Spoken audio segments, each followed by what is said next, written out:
현수 씨, 개인 택시 해볼 생각 없어요? 개인 택시요? 그게 뭐 그렇게 좋나요?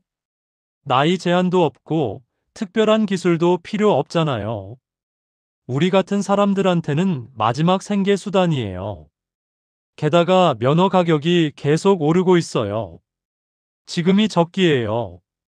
그래요? 근데 얼마나 들어요? 여러분 안녕하세요. 오늘 여러분께 들려드릴 이야기는 우리 주변에서 흔히 볼 수 있는, 하지만 쉽게 말하지 못하는 이야기입니다. 퇴직 후 새로운 삶을 꿈꾸며 개인 택시를 시작한 한 남자의 이야기입니다. 그리고 그 꿈이 어떻게 악몽으로 바뀌었는지, 3년간 가족들에게 숨겨온 비밀이 어떻게 드러났는지, 그 진솔한 이야기를 들려드리겠습니다.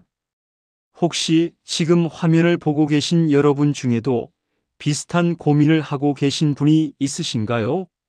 가족들에게 걱정 끼치고 싶지 않아서 자존심 때문에 혼자 끙끙 앓고 계신가요?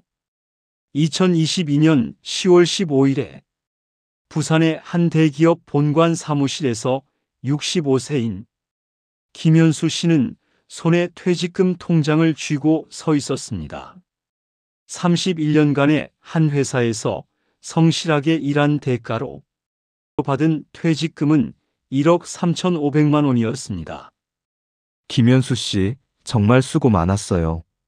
31년이라는 세월이 참 길었지요? 부장님이 어깨를 두드리며 건넨 말에 김현수 씨는 씁쓸하게 웃었습니다. 감사합니다. 부장님도 건강하세요. 회사를 나서는 발걸음이 무거웠습니다. 31년간 매일 아침 7시에 출근하던 회사와 점심시간마다 동료들과 밥을 먹던 구내식당, 야근하며 프로젝트를 마무리하던 사무실, 모든 것이 이제 추억이 되었습니다. 집으로 돌아가는 지하철 안에서 현수 씨는 창밖을 멍하니 바라봤습니다. 이제 뭘 하지? 65세에 다시 시작할 수 있는 일이 뭐가 있을까? 집에 도착해서 아내 미경 씨에게 퇴직금 통장을 보여줬을 때 그녀의 첫마디가 지금도 기억납니다. 여보, 이제는 뭐 하고 살까요? 이 나이에 다른 회사에서 받아줄까요? 솔직히 답답했습니다. 일주일 후 퇴직 동료들과 모임이 있었습니다. 똑같은 처지의 사람들이 모여서 앞으로 무엇을 할지 이야기를 나눴죠. 나는 편의점이라도 해볼까 해. 편의점? 요즘 편의점도 경쟁이 장난이 아니라던데. 그래도 할 게 없잖아. 우리 나이에 뭘 하겠어. 다들 막막해하는 표정이었습니다. 그때 옆에 앉아있던 박철수 씨가 개인 택시 제안을 했습니다. 그래요? 근데 얼마나 들어요? 부산 개인 택시 면허가 9,500만 원 정도 하고 차량까지 합치면 1억 3천만 원이면은 시작할 수가 있어. 현수 씨는 귀가 솔깃했습니다. 퇴직금이 1억 3,500만 원이니 딱 맞는 금액이었거든요. 그런데 수입은 어느 정도 나와요? 주 6일 하루 10시간씩 운전하면은 월 400만 원은 기본이야. 나는 지난달에 450만 원 벌었어. 회사 다닐 때 받던 월급과 비슷한 수준이었습니다. 정말요? 그 정도 벌 수 있어요? 당연하지. 인터넷에 개인 택시 카페 들어가 보면 다들 그 정도는 기본으로 벌어. 어떤 사람은 연매출 7천만 원 찍었다고 하더라고. 그날 밤 현수 씨는 잠을 이룰 수 없었습니다. 개인 택시라는 새로운 가능성이 계속 머릿속을 맴돌았거든요. 다음 날부터 본격적으로 조사를 시작했습니다. 31년간 회사 생활하면서 배운 치밀함 그대로 3개월간 정말 꼼꼼하게 알아봤죠. 인터넷 커뮤니티 탐방에서 개인 택시 월 수입 실제로 얼마나 되나요? 저는 주 6일 하루 10시간씩 운전해서 월 450만 원 정도 나옵니다. 부산 해운대 지역 괜찮나요? 해운대는 관광객도 많고 좋죠. 저는 연매출 6천만 원 나왔습니다. 이런 댓글들을 보면서 현수 씨는 점점 확신이 들었습니다. 통계청 자료를 찾아봤습니다.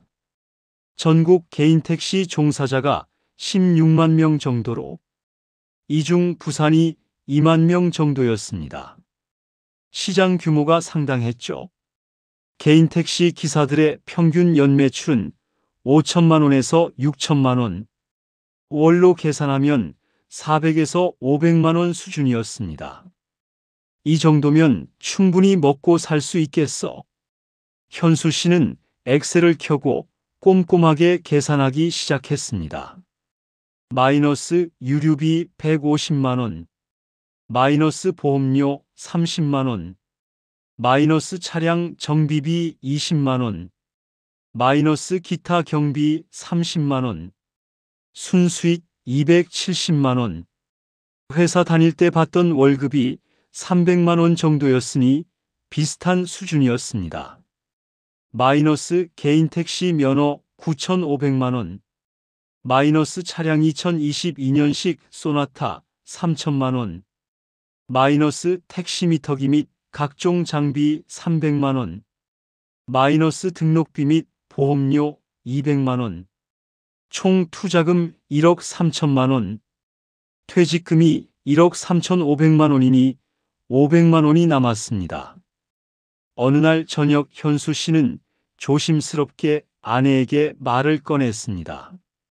여보, 개인 택시 한번 해볼까 해요. 개인 택시요? 그게 뭔데 하려고요? 자기 차로 택시 영업하는 거예요. 면허만 사면 바로 시작할 수 있어요. 개인 택시 하려면 얼마나 들어요? 면허가 9,500만 원 정도 하고 차량까지 합치면 1억 3천만 원 정도 필요해요. 돈이 꽤 많이 드네요.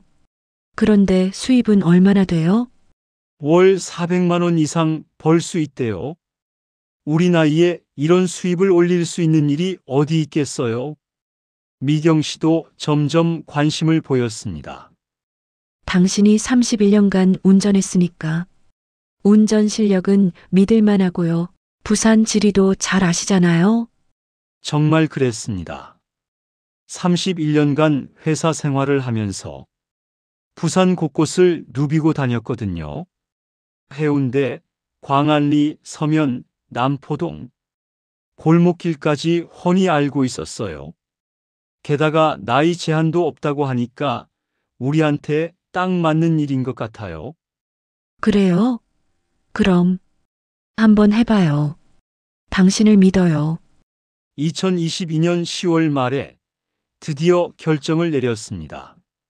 면허 중개업체를 통해 해운대구 개인 택시 면허를 9,500만 원에 구입했습니다. 생각보다 절차가 복잡했지만 중개업체 직원이 친절하게 도와줬죠. 축하드립니다, 김현수 기사님. 이제부터 개인 택시 사업자이십니다. 서류에 도장을 찍는 순간 가슴이 두근거렸습니다. 새로운 인생이 시작되는 기분이었어요. 차량은 2022년식 소나타를 3천만 원에 구입했습니다. 깨끗한 은색 차량이었죠. 여보, 우리 차 정말 멋지네요. 그러게요. 이 차로 열심히 일해서 잘 살아봐요. 11월에는 택시미터기 설치와 각종 서류 작업을 마쳤습니다. 택시 영업 허가증, 사업자 등록증, 보험 가입. 2022년 12월 1일에 드디어 개인 택시 운행을 시작하는 날이었습니다. 새벽 5시에 현수 씨는 평소보다 일찍 일어났습니다. 아내가 정성스럽게 준비한 아침을 먹고 새 운전복을 입었죠. 여보, 조심해서 다녀와요. 첫날이니까 무리하지 말고요. 알았어요. 걱정 마요. 차에 시동을 걸고 집을 나서는 순간에는 31년간 회사를 다니던 것과는 전혀 다른 기분이었습니다. 이제는 내가 사장이야. 내가 노력한 만큼 벌 수 있어. 첫 승객은 해운대역에서 탄 30대 직장인이었습니다. 기사님, 서면까지 가주세요. 네, 알겠습니다. 첫 손님을 태우고 출발하는 순간 가슴이 벅차올랐습니다. 내가 정말 택시 기사가 됐구나. 12월 한 달은 정말 행복한 시간이었습니다. 새벽 5시에 출근해서 오후 5시까지 운행으로 하루 12시간씩 일했지만 힘들지 않았어요. 오히려 회사 다닐 때보다 자유로운 기분이었거든요. 서툴렀지만 열심히 했습니다. 하루 평균 15만 원 정도 매출이 나왔어요. 기사님, 길을 잘 찾으시네요. 31년간 부산에서 살아서 골목길까지 다 알아요. 승객들의 칭찬을 들을 때마다 뿌듯했습니다. 출퇴근 시간대 패턴을 파악하기 시작했습니다. 오전 9시에서 12시 병원, 관공서 가는 어르신들. 오후 2시에서 5시 쇼핑, 학원 가는 주부들. 패턴을 알고 나니 효율이 올랐습니다. 하루 평균 매출이 18만 원으로 늘었어요. 단골 승객이 생기기 시작했습니다. 기사님, 저번에도 태워주셨죠? 오늘도 편하게 모셔다 주세요. 아, 맞아요. 혹시 매주 이 시간에 병원 가시나요? 네, 매주 화요일 10시에 가요. 그럼 제 번호 드릴게요. 다음부터 전화 주시면 제가 갈게요. 이렇게 단골 승객이 하나둘씩 늘어나기 시작했습니다. 크리스마스 시즌이 되면서 매출이 급증했습니다. 하루 25만 원까지 나온 날도 있었어요. 12월 말 월 매출을 정산하고 집에 돌아왔을 때 아내에게 자랑스럽게 말했습니다. 여보, 이번 달 순수익이 370만 원 나왔어요. 정말요? 와, 대단한데요. 아내의 눈이 반짝였습니다. 당신이 성실하게 하시니까 그런 거예요. 이 속도로 가면 연수익 4천만 원은 충분히 가능할 것 같아요. 그날 저녁 아들 재훈이에게서 전화가 왔습니다. 아버지, 택시 시작하신 지 한 달 됐죠? 어때요? 아주 잘 되고 있어. 첫 달에 370만 원 벌었다. 와, 대단하시네요. 아버지, 정말 대단하세요. 며느리 수진이도 전화를 바꿔받았습니다. 아버님, 이 연세에 새로운 일 시작하셔서 성공하시다니. 정말 존경스러워요. 가족들의 칭찬을 들으니 더욱 힘이 났습니다. 새해가 밝았고 현수 씨의 택시 사업은 계속 잘 되고 있었습니다. 1월 매출 550만 원, 순수익 350만 원. 설 명절 특수까지 겹쳐서 매출이 좋았습니다. 공항 가는 승객들이 많았거든요. 기사님, 빨리 좀 가주세요. 비행기 시간이 급해요. 네, 걱정 마세요. 빠른 길로 모셔다 드릴게요. 31년간 쌓은 부산 지리 지식이 빛을 발했습니다. 내비게이션보다 더 빠른 길을 찾아 승객들을 만족시켰어요. 겨울 관광객들이 많이 찾아왔습니다. 해운대 해수욕장, 광안리, 태종대. 관광지를 오가는 승객들이 많았죠. 기사님, 부산 추천 맛집 어디예요? 광안리 근처에 횟집 하나 추천해 드릴게요. 현지인들도 많이 가는 곳이에요. 이렇게 친절하게 안내해 주니 팁을 주는 승객들도 있었어요.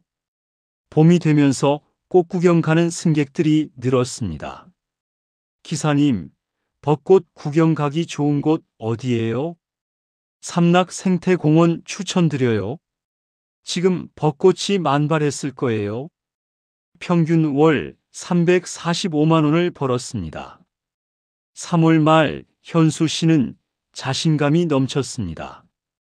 여보, 내가 말했잖아요. 개인 택시 하면 잘 될 거라고. 당신이 워낙 성실하시니까요. 이대로만 가면 정말 좋겠어요. 동료들과의 모임에서도 자랑했습니다. 현수야, 택시 어때? 아주 잘 되고 있어. 월 평균 340만 원씩 벌고 있어. 와, 대단하다.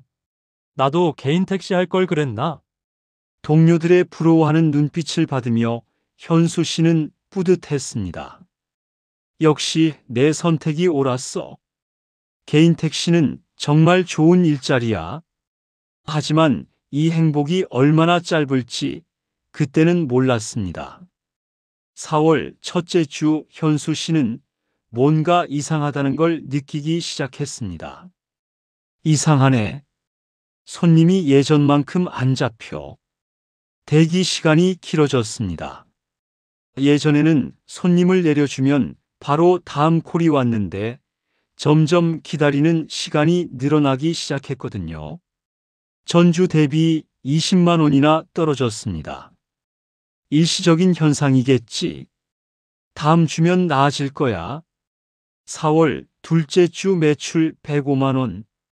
더 떨어졌습니다. 이제는 정말 이상했어요.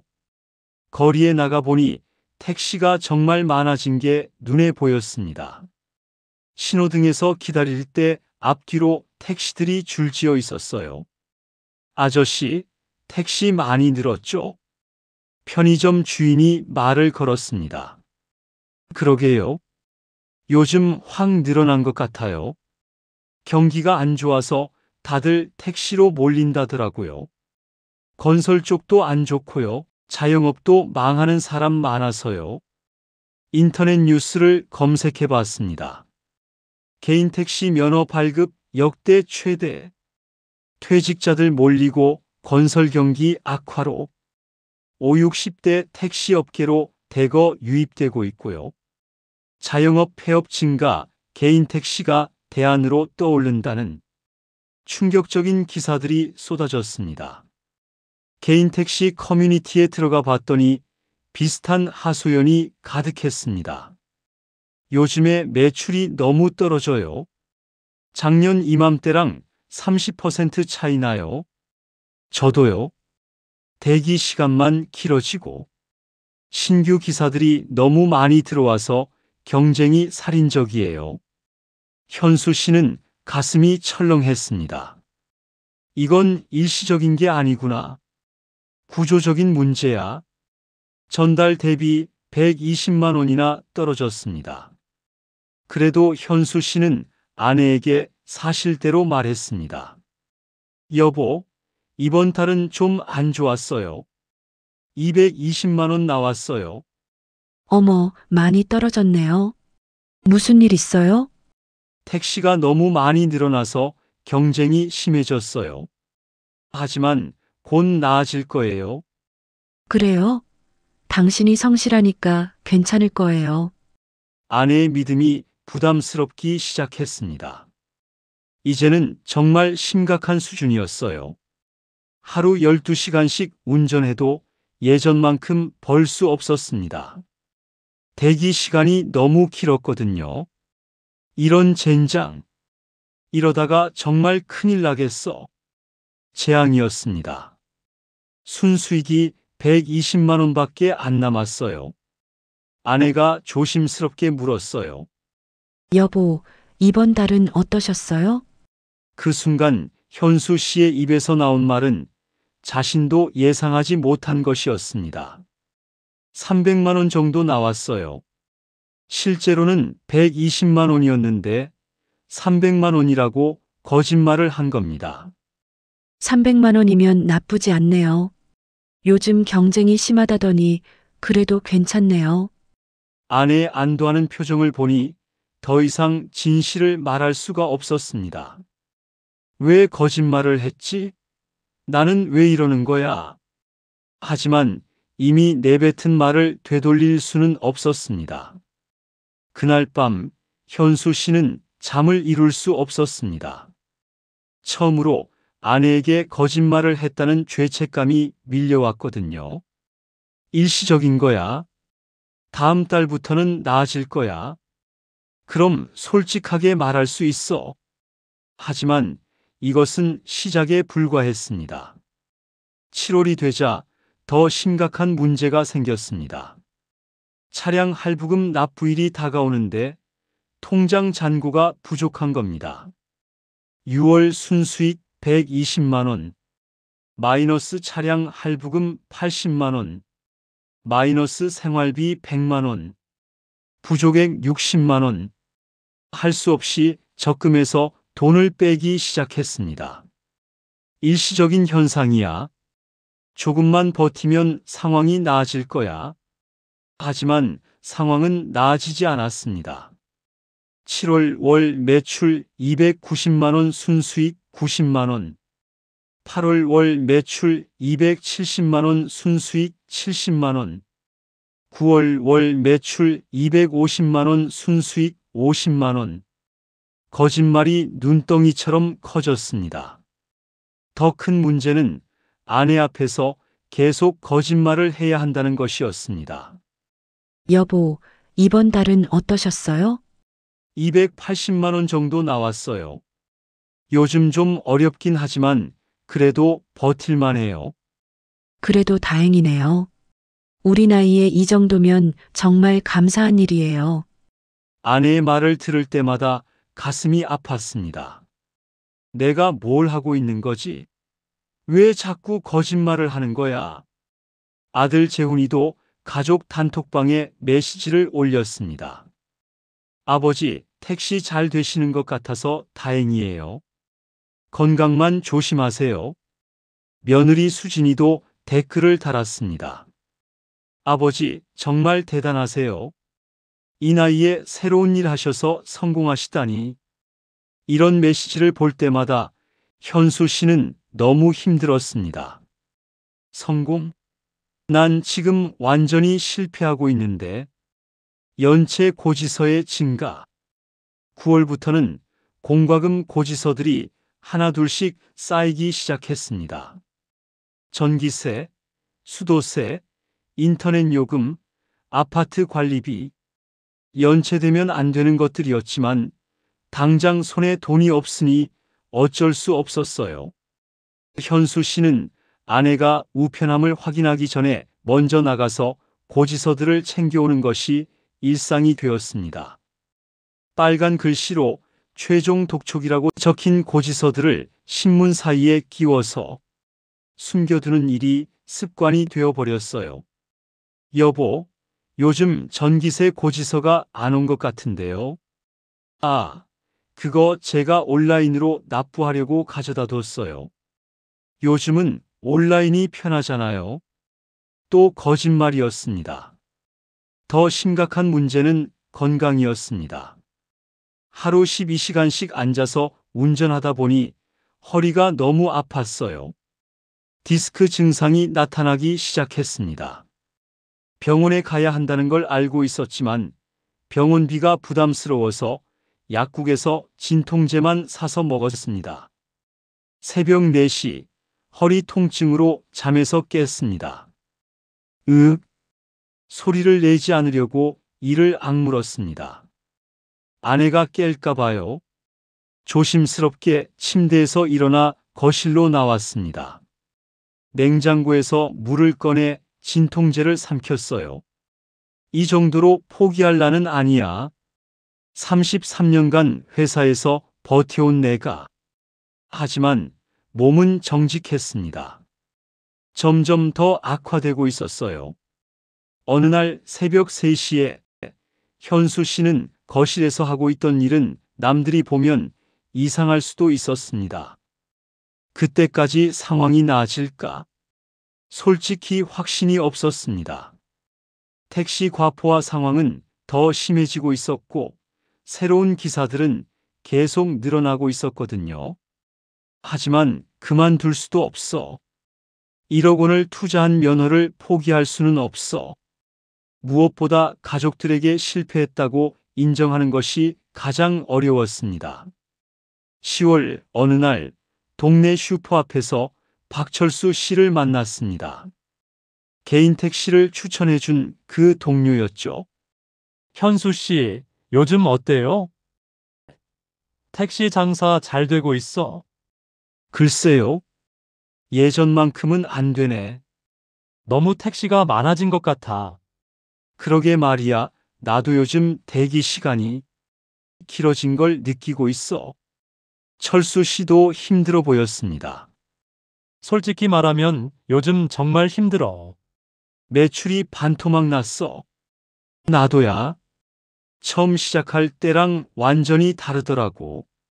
가족들한테는 말했어? 그 질문에 현수 씨는 고개를 저었습니다. 아니, 말 못하겠어. 자식들 걱정시키기 싫어서. 나도 마찬가지야. 매달 300만 원 번다고 거짓말하고 있어. 그 말을 듣는 순간 현수 씨는 자신만 그런 게 아니라는 걸 알았습니다. 우리 언제까지 이렇게 버틸 수 있을까? 모르겠어. 정말 모르겠어.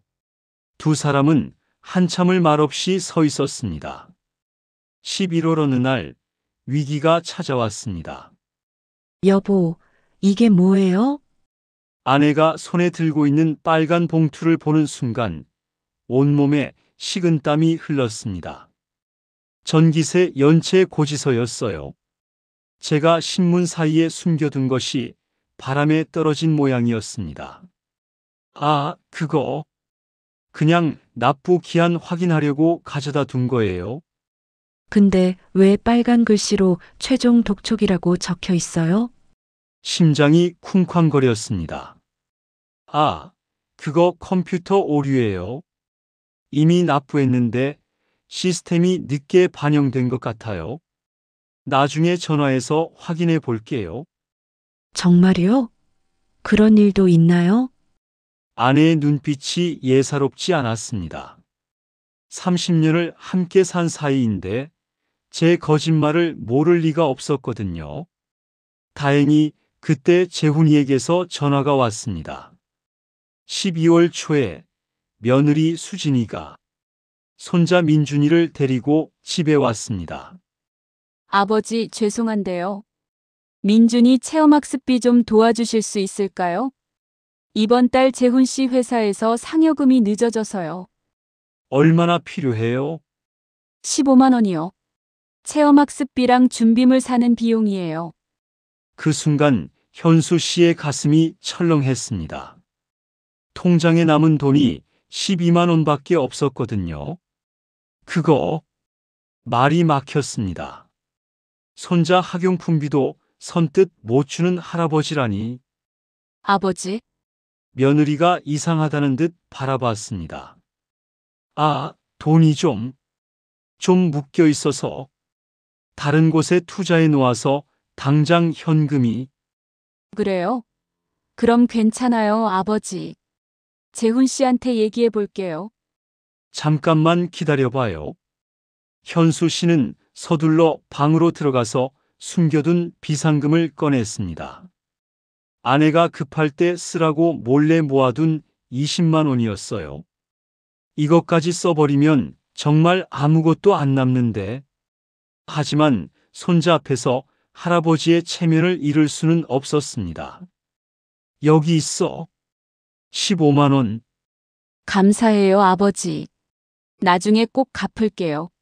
무슨 소리야? 손자 학용품비인데. 하지만 현수 씨의 목소리는 떨리고 있었습니다. 12월 말에 현수 씨는 은행에 갔습니다. 마지막 남은 적금 100만 원을 해지하러요. 적금 해지하시겠어요? 급한 일이 있어서요. 전액 해지하시면 100만 원 나와요. 확인하셨죠? 통장을 받아드는 순간 정말 끝이라는 생각이 들었어요. 이제 정말 바닥이야. 다음 달부터는 어떻게 살지? 31년간 차곡차곡 모아온 1억 3,500만 원 중 이제 남은 건 아무것도 없었습니다. 새해가 밝았지만은 현수 씨에게는 희망이 보이지 않았습니다. 차량 할부금 80만 원을 내면 오히려 50만 원 적자였습니다. 더 이상 적금도 없었습니다. 이제 어떻게 해야 할까요? 현수 씨는 친구들에게 돈을 빌리기 시작했습니다. 철수야, 미안한데 50만 원만 빌려줄 수 있어? 다음 달에 바로 갚을게. 그래, 알았어. 근데 현수야, 요즘 무슨 일 있어? 아니야. 일시적으로 돈이 좀 묶여 있어서 그래. 또 거짓말이었습니다. 2월부터는 신용카드로 버티기 시작했습니다. 생활비를 신용카드로 쓰고 다음 달 택시 수입으로 갚는 방식이었죠. 하지만 택시 수입이 계속 줄어들면서 카드 빚은 점점 늘어갔습니다. 3월에는 다른 카드로 현금 서비스를 받아서 2월 카드 값을 갚았습니다. 3월에 재훈이의 제안으로 가족 모임이 있었습니다. 아버지, 오랜만에 외식하면서 이야기해요. 현수 씨는 내키지 않았지만 거절할 수 없었습니다. 식당에서 음식을 주문하고든 이런저런 이야기를 나누는데 아버지, 택시 요즘 어떠세요? 응, 괜찮아. 꾸준히 잘 되고 있어. 그래요? 다행이네요. 요즘 경기가 안 좋다던데. 그래도 나는 경력이 있으니까. 부산 지리를 워낙 잘 아니까. 거짓말이 자연스럽게 나왔습니다. 식사를 마치고 계산할 때가 가장 고통스러웠습니다. 아버지, 제가 낼게요. 아니야. 내가 낸다. 체면 때문에 우겼지만 통장에는 돈이 없었습니다. 결국 신용카드로 긁었죠. 또 빚이 늘어났어. 4월 아내가 말했습니다. 여보, 우리 건강검진 받으러 가요. 작년에 못 받았잖아요. 건강검진? 건강검진 비용이 1인당 15만 원으로 부부가 함께 가면 30만 원이었습니다. 이번 달은 일정이 바빠서 다음 달에 가요. 다음 달도 바쁘실 텐데요. 괜찮아요. 5월에 꼭 가요. 하지만 5월이 되어도 갈 수 없었습니다. 6월도 7월도 결국 1년 내내 건강검진을 받지 못했습니다. 7월 어느 날에 박철수 씨에게서 전화가 왔습니다. 현수야, 나 큰일 났어. 목소리가 떨리고 있었습니다. 무슨 일이야? 차가 압류당했어. 할부금 3개월 입금을 못해서 연체했기 때문에. 뭐라고? 이제 택시 못해. 이젠 완전히 끝났어. 그럼 어떻게 할 거야? 모르겠어. 정말 모르겠어. 아내한테 뭐라고 말해야 할지. 전화 너머로 철수 씨의 흐느끼는 소리가 들렸습니다. 철수야, 현수야, 너도 조심해. 이 길은 답이 없어. 빨리 정리해. 전화를 끊고 나서는 현수 씨는 한참을 멍하니 앉아 있었습니다. 나도 곧 저렇게 되는 건가? 8월 드디어 현수 씨에게도 위기가 찾아왔습니다. 차량 할부 회사에서 전화가 왔어요. 고객님, 할부금이 2개월 연체되었습니다. 이번 달까지 납부하지 않으시면 차량 회수 절차에 들어갑니다. 하지만 통장에는 돈이 없었습니다. 현수 씨는 절박한 심정으로 대부업체를 알아보기 시작했습니다. 인터넷에서 급전 대출을 검색했어요. 여러 업체가 나왔지만은 이자율을 보는 순간 현기증이 났습니다. 연 20%, 30%, 심지어 40%도 있었습니다. 이건 아니야. 이렇게 하면 정말 끝장이야. 결국 재훈이에게 전화를 걸었습니다. 재훈아, 아버지가 급한 일이 생겨서 그러는데 200만 원만 빌려줄 수 있을까? 200만 원요? 무슨 일이세요? 차량 정비를 해야 하는데 당장 현금이 없어서. 아, 그래요? 알았어요. 오늘 송금해 드릴게요. 고맙다 아들아. 다음 달에 바로 갚을게. 9월 어느 날 저녁에 아내가 조심스럽게 말을 꺼냈습니다. 여보, 제가 파트타임이라도 할까요? 파트타임? 왜 하려고요? 요즘 당신이 많이 힘들어 보여서요. 제가 조금이라도 보태면 도움이 될 것 같아서요. 그 말에 현수 씨는 발끈했습니다. 안 돼요. 당신이 왜 일을 나가요? 내가 벌어서 충분히 먹고 살 수 있어요. 하지만 저도 일을 하려고요. 하지만은 무슨, 내가 그렇게 무능해 보여요? 아내는 더 이상 말하지 않았지만 그 눈빛에는 걱정이 가득했습니다. 그날 밤 현수 씨는 자책감에 시달렸습니다. 왜 화를 낸 거야? 아내는 도와주려고 한 건데. 하지만 인정하고 싶지 않았습니다. 자신이 무능력하다는 것을, 가장 역할을 제대로 못하고 있다는 것을요. 2024년 1월 상황은 더욱 악화되었습니다. 5월 매출 200만 원 순수익 거의 0원. 유류비와 각종 경비를 빼면 남는 게 없었습니다. 차량 할부금은 계속 밀렸고요. 신용카드 빚은 500만 원을 넘어섰습니다. 친구들에게 빌린 돈도 300만 원, 총 빚이 800만 원이 되었습니다. 2월부터 현수 씨는 우울증 증상을 보이기 시작했습니다. 밤에 잠을 못 자고 식욕도 없었어요. 체중이 10kg나 빠졌습니다. 여보, 당신 얼굴이 왜 이래요? 많이 아파 보여요. 괜찮아요. 그냥 좀 피곤해서 그래요. 하지만 괜찮지 않았습니다. 때로는 운전하다가 이대로 사고라도 나면 이라는 생각이 들 때도 있었습니다. 죽으면 보험금이라도 나오잖아. 가족들이 빚을 갚을 수 있을 텐데. 그런 생각을 할 때마다 스스로가 무서웠습니다. 2024년 3월 11일 오후 2시경에 현수 씨는 해운대역에서 승객을 태우고 센텀시티로 가고 있었습니다. 며칠째 제대로 잠을 못 자고 진통제로 버티며 운전하던 터라 몸이 말을 듣지 않았어요. 기사님, 빨리 좀 가주세요. 약속 시간이 급해서요.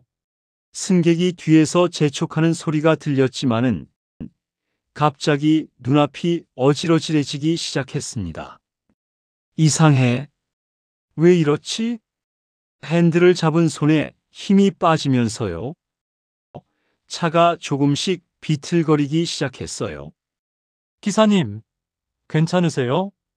승객의 목소리가 점점 멀어졌습니다. 안 돼.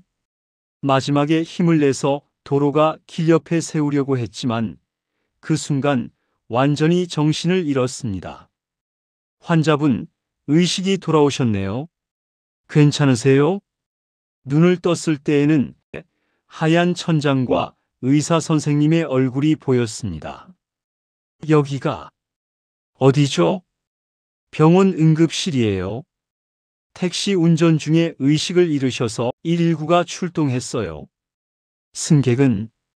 승객은 괜찮나요? 네, 다행히 차가 크게 부딪히지 않아서 승객은 무사해요. 하지만 환자분 상태가 심각해서 정밀 검사를 받으셔야 해요. 그때 재훈이와 아내가 급하게 뛰어들어왔습니다. 아버지, 괜찮으세요?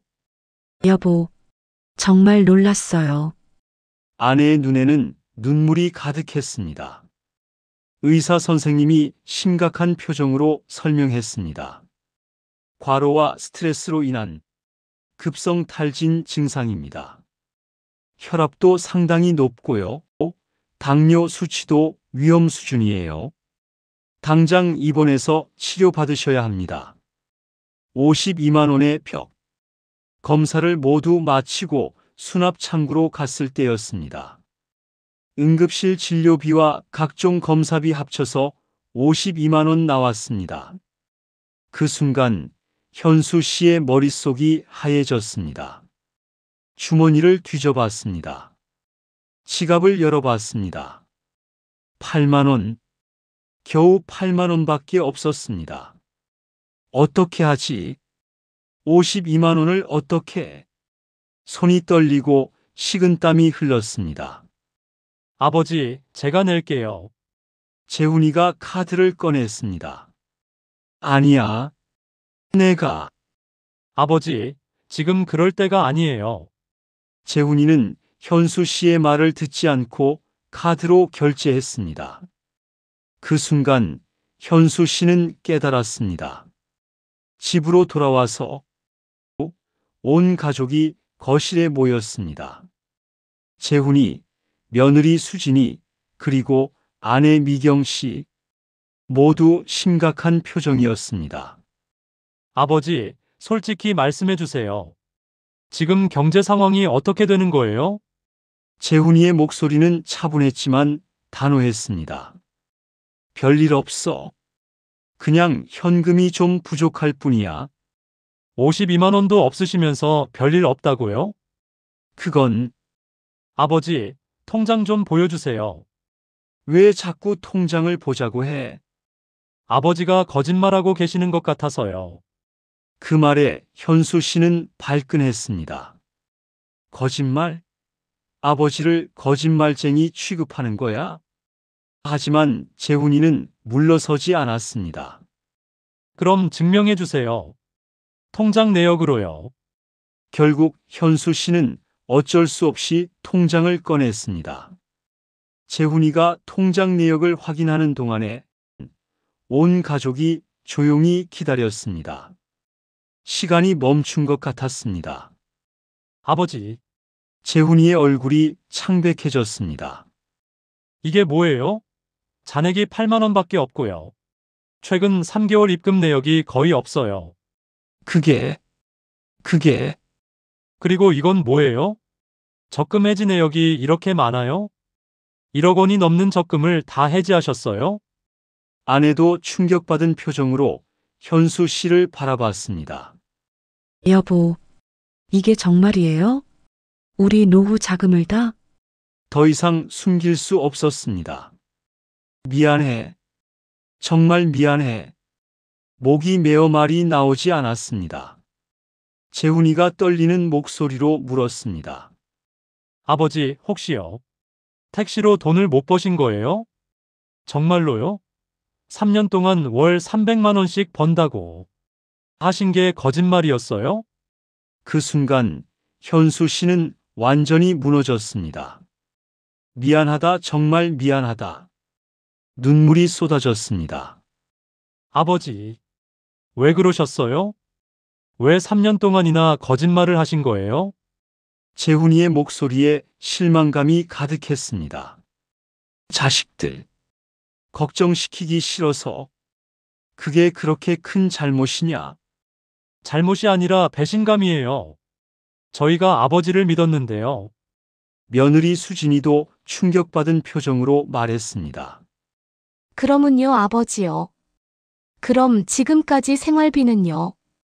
어떻게 하신 거예요? 적금 다 털었어. 친구들한테도 돈 빌렸고, 신용카드로도. 아내가 주저앉으며 울기 시작했습니다. 31년 동안 모은 돈을 다 날렸어요? 미안해, 여보. 정말 미안해. 재훈이가 냉정하게 물었습니다. 아버지, 그럼 지금 빚은 얼마나 돼요? 현수 씨는 떨리는 손으로 메모장을 꺼냈습니다. 새벽마다 계산하던 그 메모장이었죠. 그리고 택시도 곧 압류당할 것 같아 할부금을 3개월째 못 내고 있어서 완전한 침묵이 흘렀습니다. 재훈이가 고개를 떨구며 말했습니다. 아버지, 저희한테 도움을 요청하셨으면 이렇게까지 안 됐을 텐데요. 도움. 내가 자식들한테 손을 벌리라고. 그게 뭐가 창피해요? 가족인데. 가족이라서 더 창피한 거야. 현수 씨의 목소리가 떨렸습니다. 내가 31년간 너희들을 키워놨는데 이제 와서 도움을 청한다는 게 감정의 폭발. 그때 현수 씨 안에서 뭔가 터져나왔습니다. 너희들이 뭘 알아? 65세에 다시 시작한다는 게 얼마나 무서운지. 갑자기 목소리가 커졌습니다. 31년간 한 회사에서 성실하게 일했어. 새벽 5시에 출근해서 밤 10시에 퇴근했어. 주말도 없이 일했다고. 가족들이 모두 놀라서 현수 씨를 바라봤습니다. 그렇게 모은 퇴직금 1억 3,500만 원. 그게 우리 노후 자금의 전부였어. 그걸 날렸다고. 눈물이 쏟아졌습니다. 너 대학 등록금 400만 원 기억나? 그거 마련하려고 내가 얼마나 야근했는지 알아? 휴일 수당 받으려고 주말도 반납했어. 재훈이의 눈에도 눈물이 고였습니다. 그거 모으려고 점심값 아껴가면서 김밥으로 때웠어. 2년 동안. 아버지, 그런 내가 이제 와서 자식들한테 나 돈 없어 도와줘라고 말하라고. 목이 메었습니다. 그게 얼마나 자존심 상하는지 알아? 아내가 현수 씨의 손을 잡으려 했지만 현수 씨는 계속 말했습니다. 택시가 안 된다고. 그럼 뭘 해? 65세에 할 수 있는 일이 뭐가 있어? 편의점 아르바이트? 경비원? 그것도 다 젊은 사람들이 하는 거야. 내 나이에 받아주는 곳이 어디 있어? 재훈이가 눈물을 닦으며 말했습니다. 아버지, 저희가 몰랐어요. 죄송해요. 아버지가 이렇게 혼자 끙끙 앓고 계시는 줄이요. 그때 아내 미경 씨가 조용히 말했습니다. 여보, 사실 저는 알고 있었어요. 뭐라고? 작년부터요. 당신이 거짓말하고 있다는 거 알았어요. 현수 씨는 놀라서 아내를 바라봤습니다. 새벽마다 일어나서 계산기 두드리는 소리 들었어요. 숨겨둔 고지서들도 봤고요. 그럼 왜 아무 말도 안 했어? 당신 자존심 상할까 봐요. 31년 동안 한 번도 약한 모습을 보인 적 없는 당신이 처음으로 힘들어하는 것 같아서 말 못했어요. 아내의 눈에서도 눈물이 흘렀습니다. 제가 파트타임 하겠다고 했을 때 당신이 그렇게 화내는 거 보고 알았어요. 정말 많이 힘드시구나. 여보, 그런데 저도 어떻게 해야 할지 몰랐어요. 당신이 말하기 전까지는 먼저 물어볼 수가 없었어요.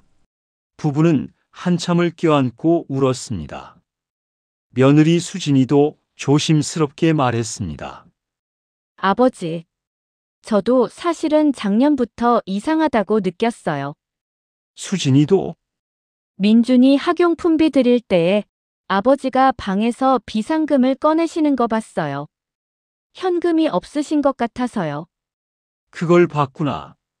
그런데 말씀 못 드린 건 죄송해요. 아버지가 너무 자존심 강하신 거 알아서요. 저희가 먼저 물어보면 상처받으실 것 같았어요. 모두가 알고 있었습니다.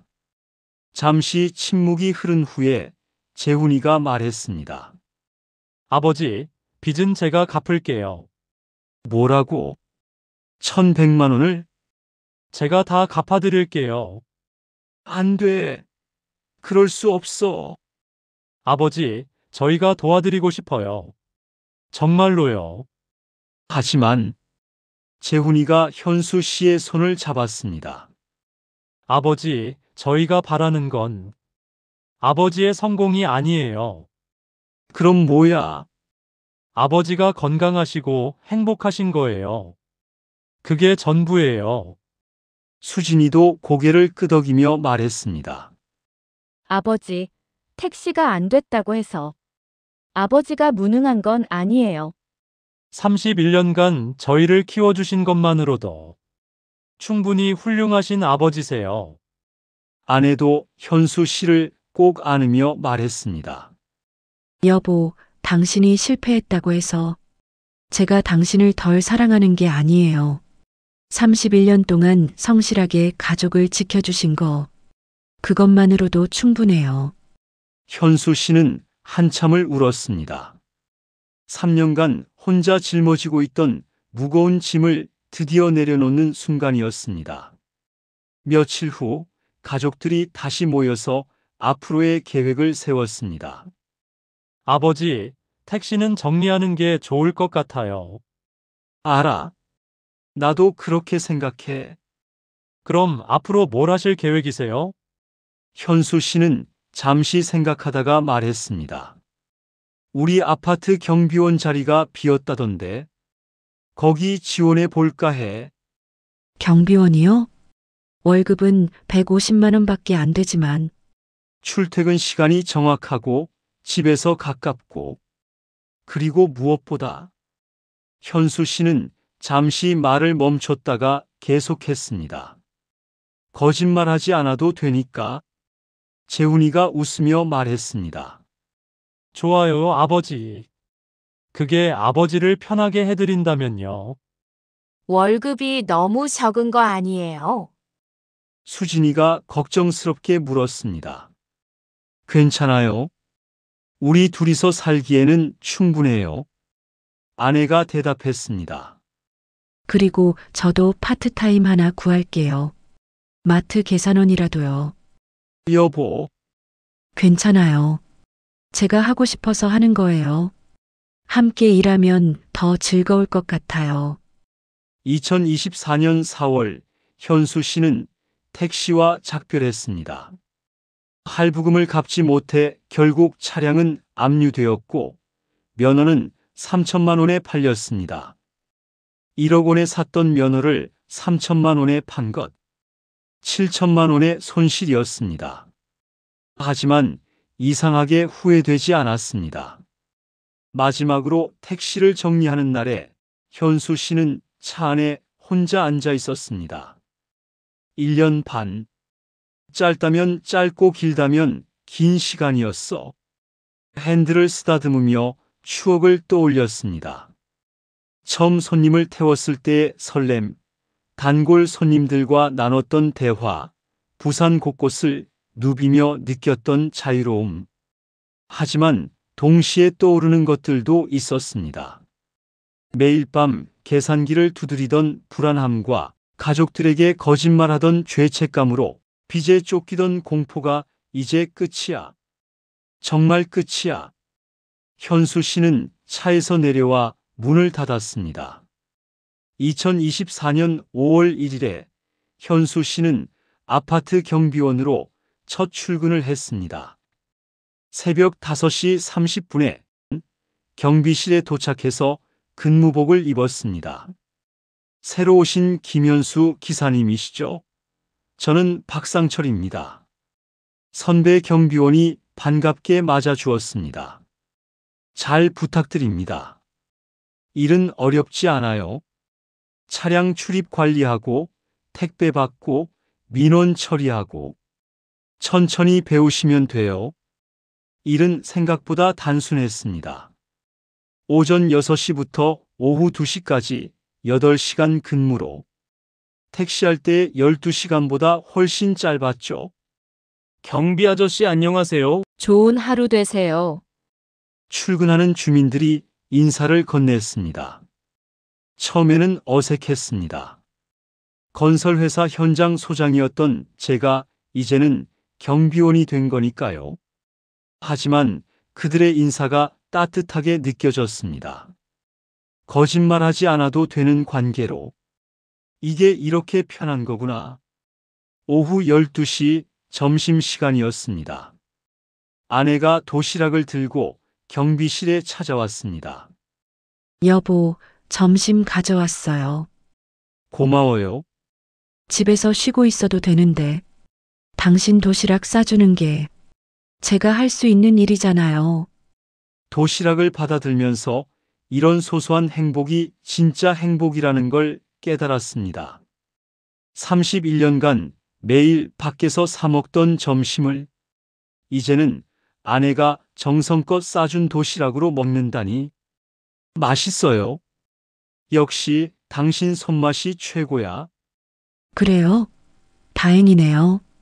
이런 평범한 대화가 이렇게 행복할 수 있다는 걸 택시할 때는 몰랐습니다. 오후 2시 근무가 끝나고 집으로 가는 길에 손자 민준이를 픽업하는 게 일상이 되었습니다. 할아버지, 학교 앞에서 뛰어나오는 민준이를 보면은 하루 피로가 다 풀렸습니다. 민준아, 오늘 학교 어땠어? 할아버지, 오늘 선생님이 우리 할아버지가 아파트 지켜주신다고 하니까 친구들이 멋있다고 했어요. 그 말을 듣는 순간 가슴이 뭉클했습니다. 경비원이라는 직업이 창피하다고 생각했는데 손자에게는 자랑스러운 할아버지구나. 할아버지 만나보고 싶다고 해요. 그래, 그럼 다음에 친구들도 데려와. 할아버지가 제일 멋있어요. 손자의 맑은 웃음소리를 들으면서 제가 진짜 무엇을 위해 살아야 하는지 알 것 같았습니다. 어느 날 저녁 동네 커피숍에서 박철수 씨를 만났습니다.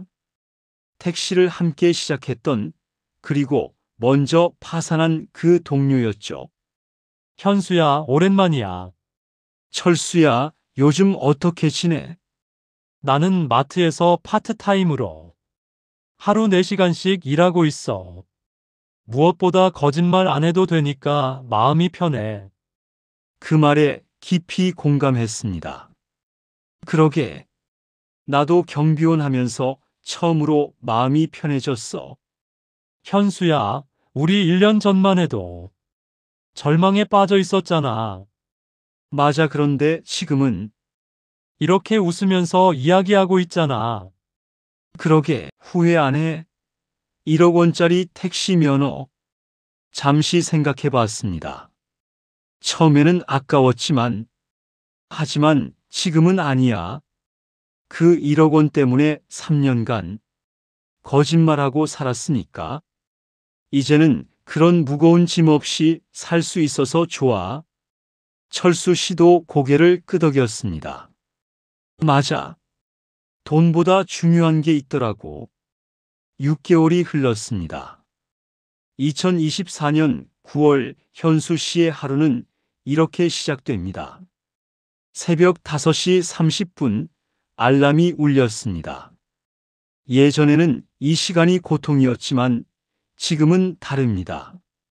여보, 일어나세요. 아침 준비했어요. 아내가 따뜻한 아침을 차려놨습니다. 고마워요. 잘 먹겠습니다. 오늘도 힘내세요. 당신도요? 아내도 오전 9시부터 마트에서 계산원으로 일합니다. 하루 4시간, 월 80만 원을 벌어요. 현수 씨의 월급 150만 원과 합치면 230만 원. 택시로 거짓말하며 벌겠다던 300만 원보다는 적지만 진실하게 번 돈이니 훨씬 가치 있습니다. 재훈이가 1,100만 원의 빚을 모두 갚아주었습니다. 현수 씨는 매달 30만 원씩 재훈이에게 갚고 있습니다. 아버지, 천천히 갚으셔도 돼요.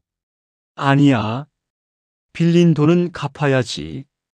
그래도 무리하지 마세요. 괜찮아. 이제는 거짓말도 안 하고 숨길 것도 없으니까 마음이 편해.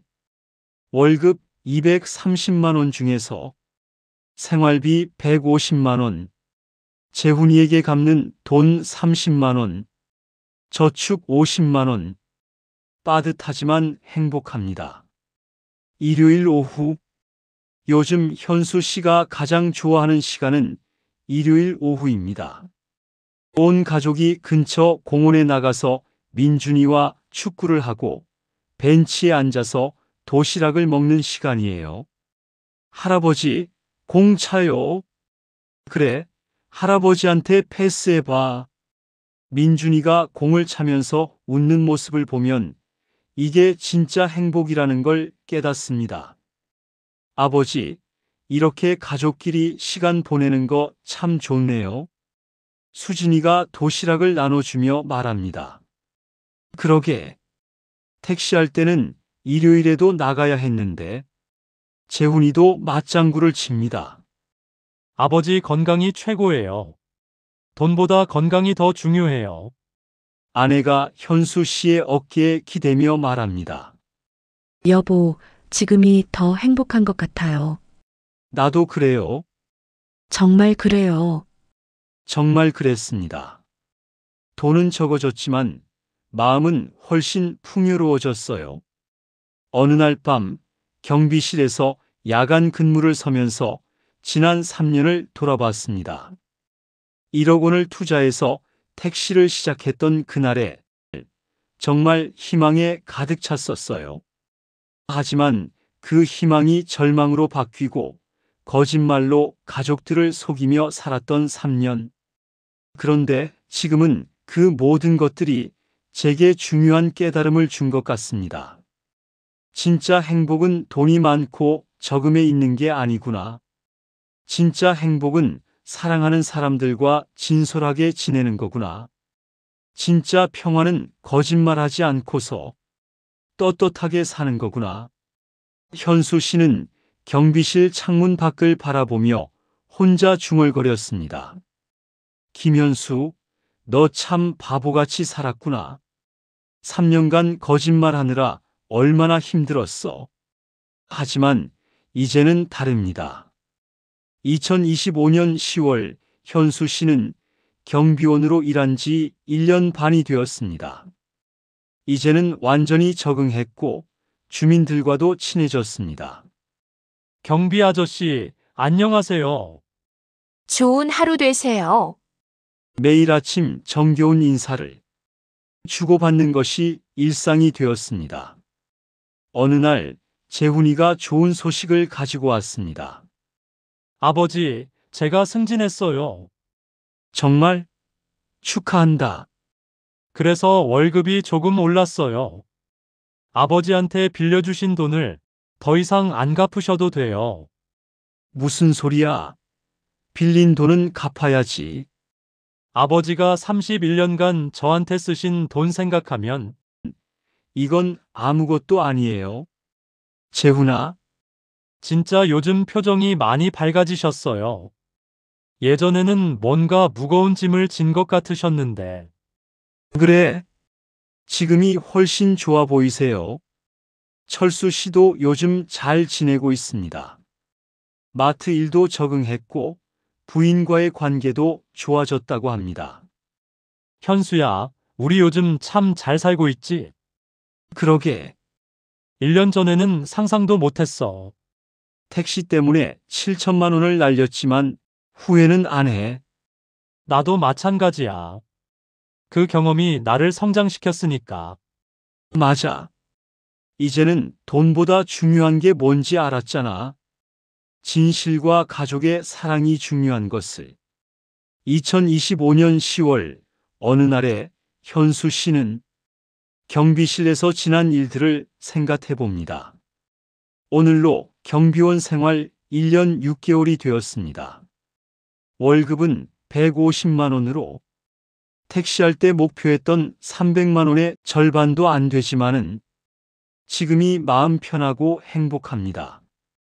거짓말하지 않아도 되고 숨길 것도 없고 떳떳하게 살 수 있으니까요. 지금까지 청취해 주셔서 감사드립니다. 나가실 때 구독과 좋아요 눌러주시면요. 저에게는 큰 힘이 됩니다. 여러분 늘 건강하시고요. 축복받는 나날들로 행복하세요. 다음에 글 올릴 때 또 뵙겠습니다.